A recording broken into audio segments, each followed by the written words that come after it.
নমস্কার, সাহিত্য চিরন্তন বাংলা অডিও স্টোরি চ্যানেলে আপনাদের সকলকে স্বাগত। সাহিত্য চিরন্তনের আজকের নিবেদন মনোরঞ্জন ভট্টাচার্যের লেখা হীরক রহস্য।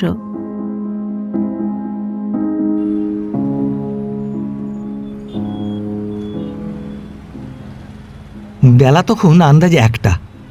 খাওয়া দাওয়ার পর হুকাকাশি বাইরের ঘরে বসে খবরের কাগজ পড়ছিলেন। এমন সময় বেহারা অমৃত একখানা ভিজিটিং কার্ড এনে উপস্থিত করল। একবার সেদিকে চেয়ে তিনি দেখলেন নামটা অচেনা। সঙ্গে করে ভেতরে নিয়ে এসো বলে খবরের কাগজখানা তিনি একপাশে সরিয়ে রাখলেন। একটু পরেই প্রৌঢ় বয়সী যে বাঙালি ভদ্রলোকটি ভেতরে ঢুকে হুকাকাশিকে অভিবাদন জানালেন, তার পানে মুহূর্তকাল তাকে নির্নিমেষ তাকিয়ে থাকতে হলো। বাস্তবিকই কার্ডে লেখা নামটা আগে থেকে দেখা না থাকলে ইনি যে বাঙালি তা বুঝতে হুকাকাশির মতো লোকেরও কষ্ট হতো। প্রায় সাহেবের মতোই ধবধবে রং, পা থেকে গলা অবধি নিখুঁত সাহেবী পোশাক, চলবার এবং কথা বলবার ভঙ্গিটি পর্যন্ত সাহেবী ধরনের। ভদ্রলোকের মুখখানা কিন্তু বড়ই মলিন, চোখে দুশ্চিন্তার স্পষ্ট ছাপ রয়েছে। আগন্তুকটি প্রথম আলাপ শুরু করলেন।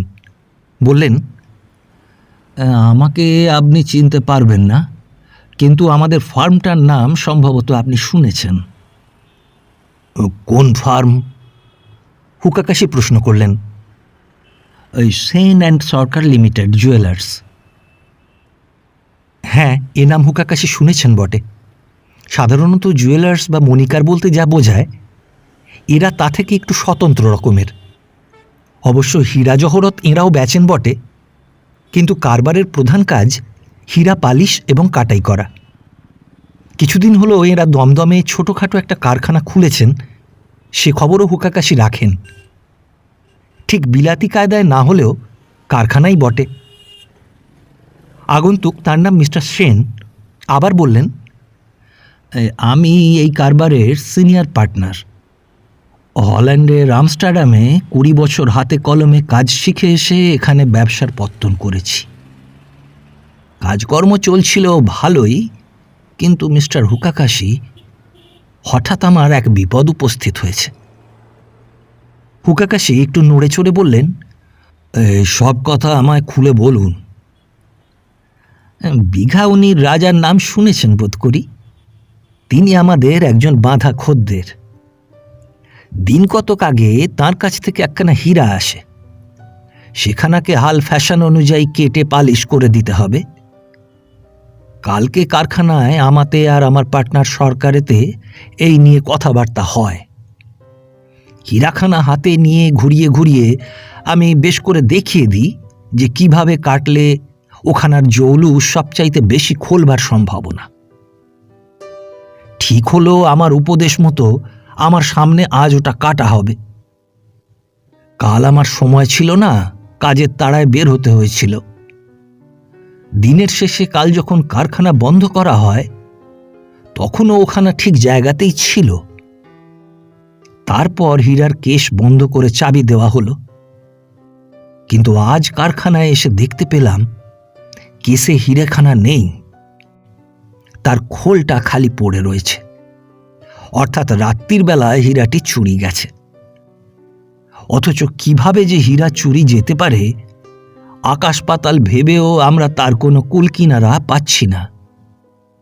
সমস্ত কারখানাটির একটি বর্ণনা দিলেই ব্যাপারটা আপনি বুঝতে পারবেন। যে প্রকাণ্ড হলঘরটাতে আমাদের কাজ হয়, হীরা থাকে, সেটা থেকে বাইরে বেরোবার একটি মাত্র দরজা। সারা ঘরে আর দ্বিতীয় দরজা নেই। ল্যাচকি দিয়ে সেই দরজা খোলা হয়, বন্ধও হয় সেইভাবেই। আমার আর মিস্টার সরকারের হাতেই শুধু তার চাবি, আর কারো হাতে সে চাবি কখনোই পৌঁছতে পারে না। দরজার পরেই বাইরে শক্ত লোহার কোলাপসেবল গেট, তারও চাবি শুধু আমাদের দুজনার কাছে। কারখানা ছুটি হলে প্রত্যহ আমি নিজে হাতে প্রথমে ভেতরের দরজা, তারপর কোলাপসেবল গেট বন্ধ করে দিই। হলের ভেতর আলো আসবার জন্য অনেকগুলি জানলা অবশ্য রাখতে হয়েছে। তবে সেগুলো মানুষের নাগালের অনেকখানি উঁচুতে। সবগুলো জানলাতেই প্রথমত মোটা মোটা লোহার শিক, তার উপর আগাগোড়া মিহি তারের জালে ছাওয়া। মাছিটিরও গলবার জো নেই। জানলার পাল্লা আগাগোড়া লোহার, কাজ বন্ধ হয়ে গেলে ভেতর থেকে সেগুলো এঁটে দেওয়া হয়। ঘরের ভেতর কাজ চলবার সময় যেসব আবর্জনা জঞ্জালের সৃষ্টি হবে তা পর্যন্ত একটু নড়চড় হবার উপায় নেই। হলের সঙ্গে লাগানো চৌবাচ্চার মাপের প্রকাণ্ড উঁচু আর একখানা ঘর আছে। শুধু একটা নর্দমা দিয়েই হলঘরের সঙ্গে তার যোগাযোগ। এটাকে আমরা বলি চৌবাচ্চা ঘর। ওই নর্দমা পথে সমস্ত জঞ্জাল চৌবাচ্চা ঘরে এসে জড়ো হয়। এই চৌবাচ্চা ঘরে ঢুকবারও শুধু একটি মাত্র দরজা। চাবি থাকে কেবল আমার আর মিস্টার সরকারের কাছে। আমরা দুজন ছাড়া এই ঘরে অন্য কারো ঢোকবারই হুকুম নেই। রোজ বিকাল 5টায় কারখানা বন্ধ হলে আমি এসে জঞ্জালগুলো পরীক্ষা করে দেখে আবার বন্ধ করে চলে যাই। হলঘরে তবু জানলা রয়েছে, এখানে সে বালাইও নেই। থাকবার মধ্যে আছে কেবল বাতাস প্রবেশের জন্য ছাতের কাছাকাছি দেওয়ালের গায়ে দুটো ছোট ছোট ফোকর। মোটা শিক সেখানেও এমনইভাবে বসানো যে মানুষের সাধ্য কি সেখানে কোনো রকমের দাঁত ফোটায়। মেঝের ওপর থেকে চৌবাচ্চা ঘরের ছাদ 14 ফুট। দিন রাত বন্দুক কাঁধে বরকন্দাজ পাহারা দিচ্ছে, একজন চৌবাচ্চা ঘরের কাছে আর একজন ঠিক তার উল্টো দিকে। একতলায় কারখানা, দোতলায় আমার কোয়ার্টার। আজ বেলা 10টায় কারখানা খোলবার সময় বরাবরকার মতো এই বিশেষ লক্ষ্য করে গেছি, দরজা জানলা কোথাও এতটুকু আঁচড়ের দাগ নেই। হীরার কেসগুলো দিব্যি তালাবন্ধই আছে। কাজেই কিভাবে যে হিরেখানা খোয়া যেতে পারে তা বাস্তবিকই একটা প্রকাণ্ড রহস্য। আপনি হয়তো বলবেন কাজ করাবার সময় কারিগরদের ভেতরেই কেউ হয়তো এই দুষ্কর্মটি করেছে, কিন্তু আমি আপনাকে বলছি মিস্টার হুকাকাশি, তা একেবারেই অসম্ভব। অসম্ভব এই জন্য যে আমাদের ওখানকার নিয়ম হলো এই যে একবার কাজের ঘরে ঢুকলে কারখানা বন্ধ হবার আগে আর কেউ সে ঘর থেকে বাইরে আসতে পারে না। টিফিনের সময় জলখাবার খেতে হবে ওই ঘরেরই মধ্যে। যার যা খেতে অভিরুচি বাড়ি থেকে সঙ্গে নিয়ে আসতে পারে। ঘরের একপাশে কাঠের পার্টিশন দিয়ে জলের কল, বাথরুম সমস্তই করে রাখা আছে। বাইরে আসবার কোনো দরকার নেই। কাজেই ঘন্টা বাজবার সঙ্গে সঙ্গে ঘরের একমাত্র ভেতর দরজাটা আমরা বন্ধ করে দিই, আর সেই বন্ধ দরজার এপাশে সারাক্ষণ একটা দারোয়ান মোতায়েন থাকে। মিস্টার সরকার এবং আমি ছাড়া সারাদিনে ও ঘরে আর কোনো প্রাণীর ঢোকবার উপায়ও নেই, হুকুমও নেই। তারপর ছুটির ঘন্টা বেজে গেলে কারিগরদের একে একে দরজার সামনে আনা হয়। তন্ন তন্ন করে তাদের দেহ তালাশ করে তবে আমি ফটকের বাইরে যেতে দিই। 20 বছর আমস্টারডামে চাকরি করে এসেছি। হীরা সরিয়ে নেবার যত রকম সম্ভব অসম্ভব ফন্দি ফিকির আছে, কোনোটাই আর আমার জানতে বাকি নেই। আপনি নিশ্চিন্ত থাকতে পারেন, আমার চোখে ধুলো দিয়ে কেউ যে সরে যেতে পারেনি এ কথা ধ্রুব সত্য। আর তাছাড়া তার তো প্রত্যক্ষ প্রমাণই রয়েছে। দিনের শেষে কেস বন্ধ করবার সময় হীরা তো কেসেই ছিল দেখা গেছে। এক ভৌতিক কাণ্ড ছাড়া এ রহস্যের তো আর কোনোই সমাধান আমি দেখতে পাই না।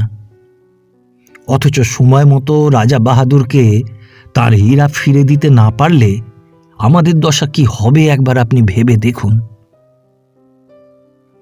ভদ্রলোক হাতের তেলের উপর কপালের ভর রেখে ম্রিয়মানভাবে মেঝের দিকে তাকিয়ে রইলেন। হুকাকাশি ধীরে ধীরে এক টিপ নস্যি নিয়ে বললেন,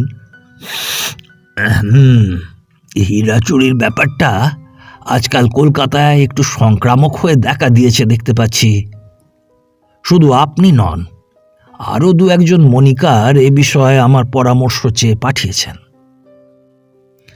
আচ্ছা, আপনি এখন দমদমায় ফিরে যান, ঘণ্টাখানেক বাদেই আমি আসছি। মিস্টার সেন গিয়ে মোটরে উঠতেই হুকাকাশি টেলিফোনের রিসিভারটা তুলে নিলেন।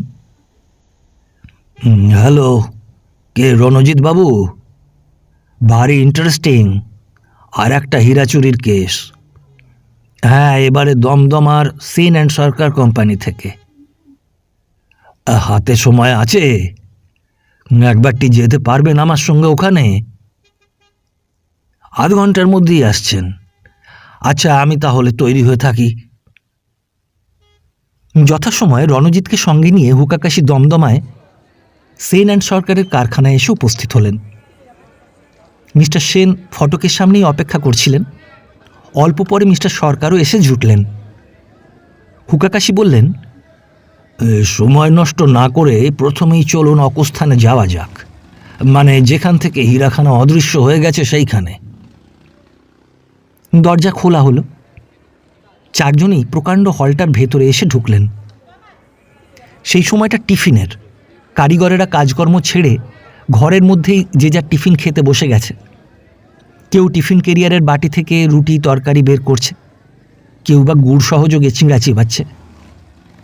কারো কারো আবার স্বাস্থ্যকর জিনিসের ওপর ততটা লক্ষ্য নেই। মুখরোচক হলেই হলো। তারা ন্যাকড়ার পুটুলি খুলে বের করছে ঝুড়ি ভাজা। কেউ বা দুনিয়ার একমাত্র সার বস্তুটাই শুধু চিনেছে, অর্থাৎ সেই প্রচণ্ড গরমের মধ্যেও থার্মোফ্লাস্ক খুলে গিলছে কেবল বাটি বাটি চা। রণজিৎ একটু হেসে মিস্টার সেনকে লক্ষ্য করে বলল, না, আপনার কারিগরদের ভোজন বৈচিত্র্য আছে বলতেই হবে। কেউ কেউ স্বাস্থ্য সম্বন্ধে বেজায় সতর্ক, আবার কেউ কেউ সে বিষয়ে কোনো তোয়াক্কাই রাখে না। হুকাকাশি টিপ্পনি কাটলেন, অর্থাৎ খাদ্যবিজ্ঞান সম্বন্ধে বিশেষজ্ঞ, এই তো। কিন্তু কেউ কেউ আবার বিশেষজ্ঞ এবং বিশেষজ্ঞ দুই। ওই দেখুন, পাছে বাতাস লেগে খাবার নষ্ট হয়ে যায় সেই ভয় ওই লোকটা খাবারের বাক্সে ছোট ছোট কতকগুলি ফুটো করে নিয়েছে। অথচ খাবার বেলায় খাচ্ছে তেলে ভাজা বেগুনি। এক কথায় যাকে সদ্য বিষ বললেই হয়। মুখে রসিকতা করতে থাকলেও হুকাকাশি তীক্ষ্ণ দৃষ্টিতে সমস্ত ঘরখানাই পুঙ্খানুপুঙ্খভাবে পরীক্ষা করছিলেন। গলার স্বর নামিয়ে বললেন, বাস্তবিকই আপনারা একটি অভেদ্য দুর্গই তৈরি করে রেখেছেন মিস্টার সেন। কোনো বাইরের লোকের পক্ষে এখানে ঢুকে কোনো কিছু সরিয়ে নেওয়া যেমন অসম্ভব, তেমন ভেতর থেকেও যে কোনো লোকের পক্ষেই বাইরে কোনো জিনিস চালান দেওয়াও দুঃসাধ্য ব্যাপার। উপরের ওই জানলার পাল্লাগুলি তো দেখছি খাঁটি স্টিলের। কাজ বন্ধ হয়ে গেলে নিশ্চয়ই ওগুলোকে ভেতর থেকে এঁটে দেওয়া হয়। এইগুলোই বুঝি হীরার কেস? আগে হ্যাঁ, এগুলো খাঁটি স্টিলেই তৈরি। কেসের ভেতর প্রত্যেকটি হীরের জন্য আলাদা আলাদা খোপ আছে, গায়ে নম্বর আঁটা। এখন কাজ চলছে তাই কেসের ডালা খোলা। মিস্টার সরকার এগুলোর কাছে কাছেই থাকেন। ছুটির সময় প্রত্যেকটি খোপে হীরা আছে কিনা দেখে নিয়ে ডালা বন্ধ করে চাবি এঁটে দেবেন। তার মানে লোহার সিন্দুকের মধ্যেই এগুলো রাখা হলো। বুঝেছি। এখন চলুন ওই পার্টিশনটার ওধারটা একবার দেখে আসা যাক। বাহ, এদিকেও তো দেখছি আপনাদের সতর্কতার সীমা নেই, একেবারে দুর্গ। পার্টিশনের এধারে এসে হুকাকাশি হঠাৎ জিজ্ঞাসা করে বসলেন, আপনার কারিগরেরা কি মাঝে মাঝে খিচুড়ি দিয়েও টিফিন করে নাকি মিস্টার সেন? খিচুড়ি? কই, দেখিনি তো কখনো। তা খেতে পারে, আশ্চর্য কি। আমি কিন্তু রান্না করা খিচুড়ির কথা বলছি না, কাঁচা খিচুড়ি। কাঁচা খিচুড়ি সে আবার কি? নইলে এগুলো এখানে এলো কোত্থেকে, এই দেখুন। বলে তিনি গুটি কয়েক ডাল ও চাল মেঝে থেকে তুলে মিস্টার সেনের হাতে দিলেন। এগুলির দিকে কিন্তু কারোরই নজর পড়েনি। সেন এবং সরকার পরস্পরের দিকে তাকিয়ে মুখ চাওয়াচাই করতে লাগলেন।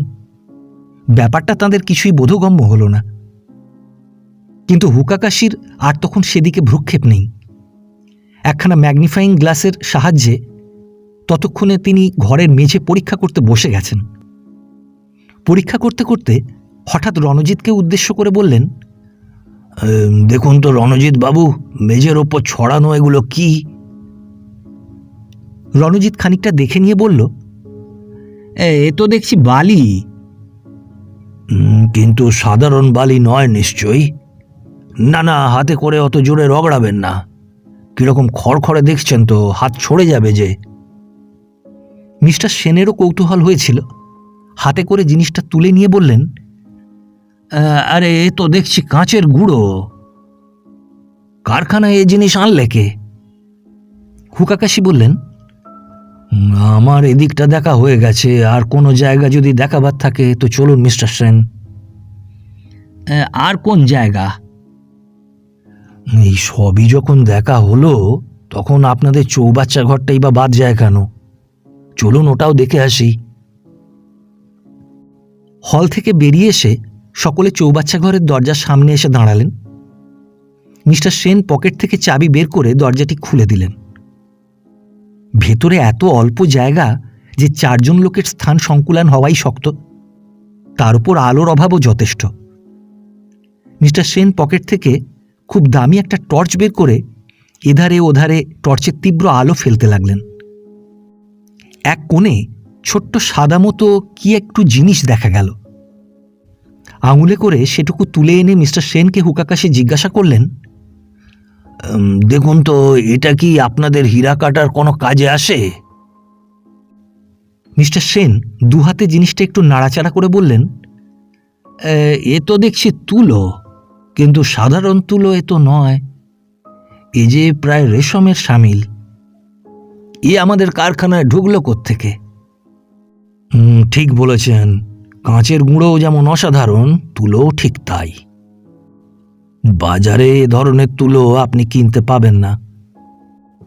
চলুন এবারে বের হওয়া যাক, আমার কাজ হয়ে গেছে। দরজা বন্ধ করতে করতে মিস্টার সেন জিজ্ঞাসা করলেন, এই ব্যাপারটা কিছু আঁচ করতে পারছেন? তা পারছি বই কি, 12 আনা রহস্যই পরিষ্কার হয়ে গেছে। বটে, তাই নাকি? মিস্টার সেন যেন আকাশ থেকে পড়লেন। পলকের জন্য আশার আলোকে তার সমস্ত মুখ ভরে উঠল। বললেন, এই মহারাজের হিরে তবে ফিরে পাবার সম্ভাবনা আছে? তা নেই, এ কথাই বা বলি কি করে। কাল আর আমার দেখা হয়তো আপনি পাবেন না, তবে পরশু নাগাদ আমার কাছ থেকে একটা টেলিফোন আপনি আশা করতে পারেন। এখন যাবার আগে একটা কথা, কারখানা ঘরের দারোয়ানটাকে আমি একটু আড়ালে ডেকে গোটা 2 প্রশ্ন করতে চাই, অবশ্য আপনাদের যদি তাতে কোনো আপত্তি না থাকে।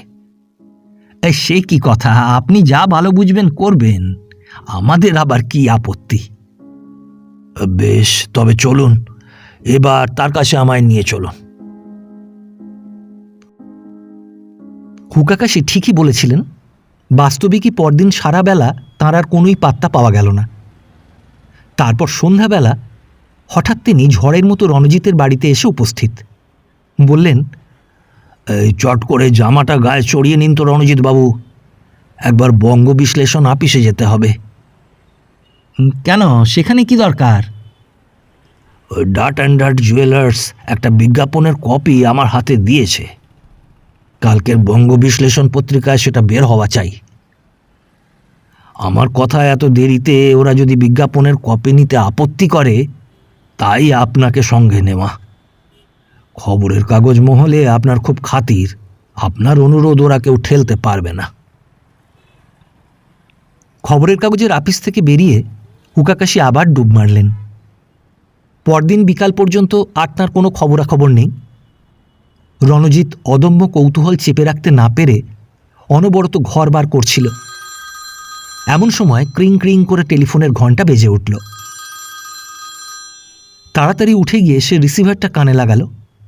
তারপর চোঙার কাছে মুখ লাগিয়ে বলল, হ্যালো, ও মিস্টার হুকাকাশি, খবর কি? আমার আর আপনার দুজনেরই সন্ধ্যার পর মিস্টার সেনের ওখানে নেমন্তন্ন। হঠাৎ এত আনন্দোৎসবের কারণ কি? বলেন কি, বিঘাউনি রাজের হীরার উদ্ধার এর মধ্যেই হয়ে গেছে? আপনি মানুষ নন মিস্টার হুকাকাশি, কিছুতেই মানুষ নন। হ্যাঁ, অপদেবতা, তাই বটে। আচ্ছা, আমাকে ট্যাক্সিতে তুলে নিয়ে যাবেন? আচ্ছা। রণজিৎ ট্যাক্সিতে এসে উঠলে হুকাকাশি বলতে শুরু করলেন, একেবারে বৈজ্ঞানিক চুরি মশাই, এদেশে এমনতর ব্যাপার বড় দেখা যায় না। অক্ষয় নামে এক নামজাদা ঝানু জোচ্চোর সম্প্রতি জেল থেকে বেরিয়ে এক নতুন ধরনের জোচ্চুরি শুরু করেছিল। ভিন্ন ভিন্ন প্যাটার্নের অনেকগুলো নকল হীরা জোগাড় করে।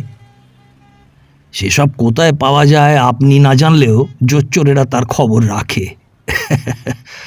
সে কলকাতার দোকানে দোকানে ঘুরে বেড়াতো। খদ্দের যে দোকানের কাউন্টারের ওপর হিরে পরখ করবার ছুতোয় নকল হিরে বাক্সে চালান দিয়ে আসলখানা বার করে এনে বলতো, না মশাই, পছন্দ হলো না। তারপর দোকানির চোখের সামনেই খুট করে বাক্সটা টিপে দিয়ে চলে আসতো। চোখের সামনে হিরে বন্ধ করা হয়েছে দেখে দোকানির আর কোনো সন্দেহ থাকতো না। তারপর আসল ব্যাপারটি যখন খোলসা হতো তখন খদ্দের একদম ভেঙে পড়েছে। এই রকম বার 2-3 ঘটতেই মনিকার মহল সাবধান হয়ে গেল। দু একজন আমাকেও খবর দিলে। অক্ষয়ও বুঝল ঘন ঘন এক ফিকির বেশি দিন চালানো নিরাপদ নয়, একটু অন্য পথে যাওয়া দরকার। হঠাৎ তখন তার মনে পড়ল সেন অ্যান্ড সরকার কোম্পানির কথা। শোনা যায় ওদের হিরে নাকি বাজার চলতে হিরের চাইতে ঢের ঢের বেশি দামি। মাথায় একটু হাত বুলিয়ে দেখতে ক্ষতি কি?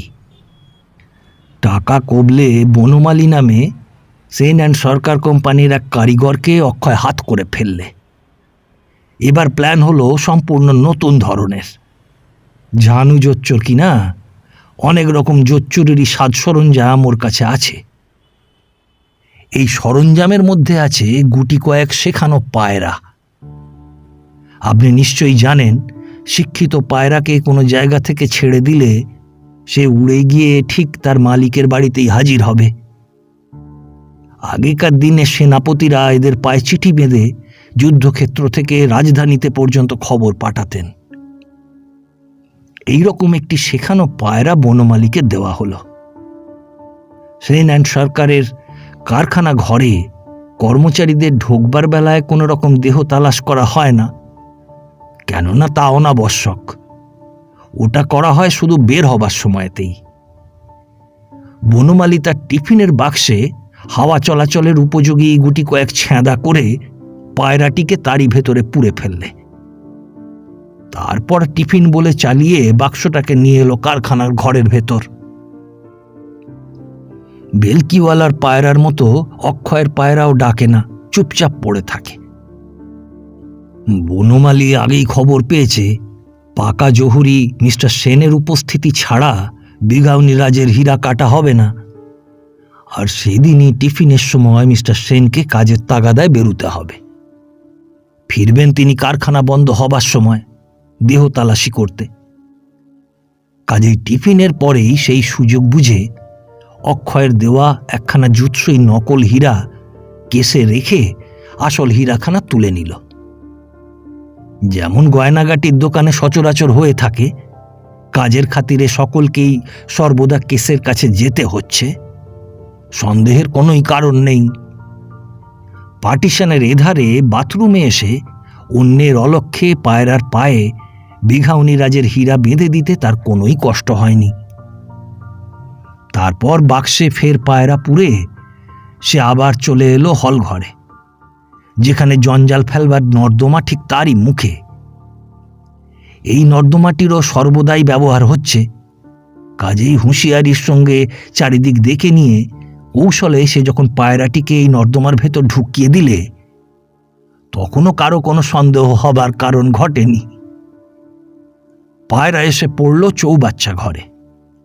সে ঘরের খুব উঁচুতে আলো ঢোকবার ফোকরগুলিতে মোটা মোটা লোহার শিক লাগানো।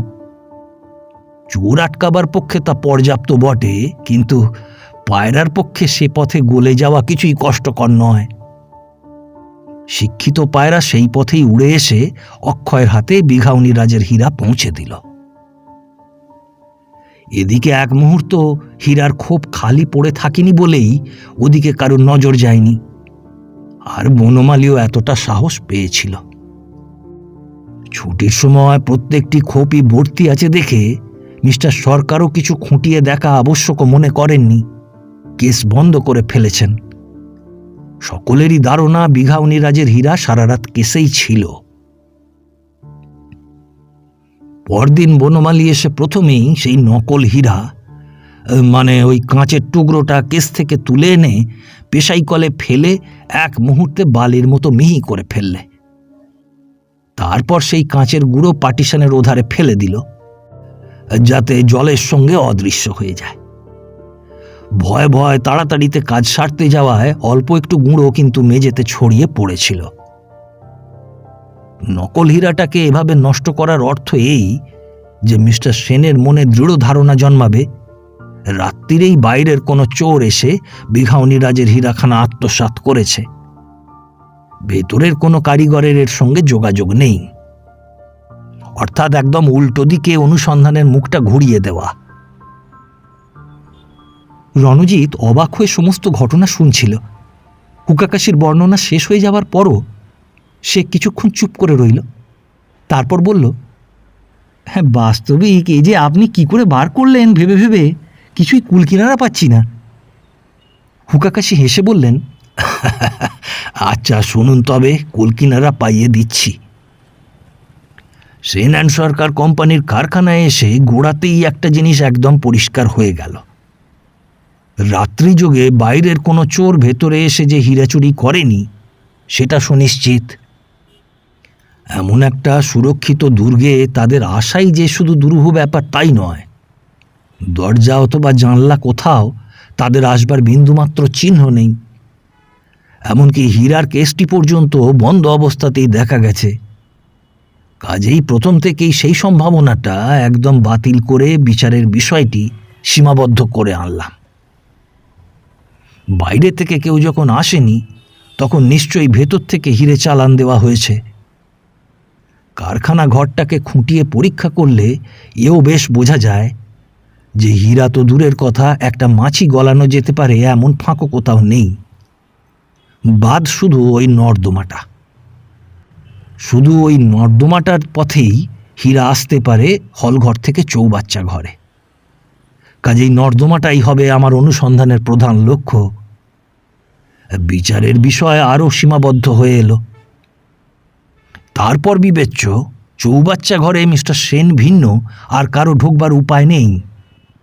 কাজেই সেখান থেকে হীরেখানাকে ফের কোথাও চালান দিতে হলে তার একমাত্র পথ প্রায় 14 ফুট উঁচুতে আলো বাতাস ঢুকবার উদ্দেশ্যে লোহার শিক দেওয়া যে দুটো ফোকর রয়েছে তারই কোনো একটা।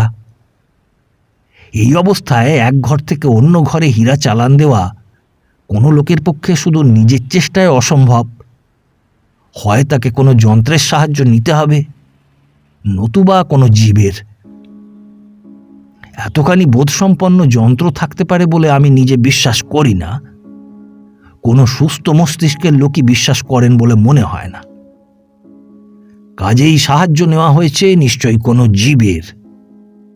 সে জীবটি এত ছোট হওয়া চাই যে একটা নর্দমার পথ দিয়ে অনায়াসে সে গলে যেতে পারে।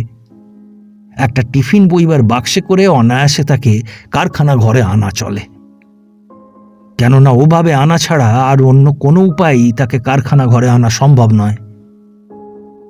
কাজেই অন্য সব চিন্তা ছেড়ে আমায় শুধু দেখতে হবে ঘরের কোথাও এহেন কোনো জীবের কিছু চিহ্ন পড়ে আছে কিনা। বিচারের বিষয়টা কতখানি ছোট্ট হয়ে গেছে লক্ষ্য করেছেন?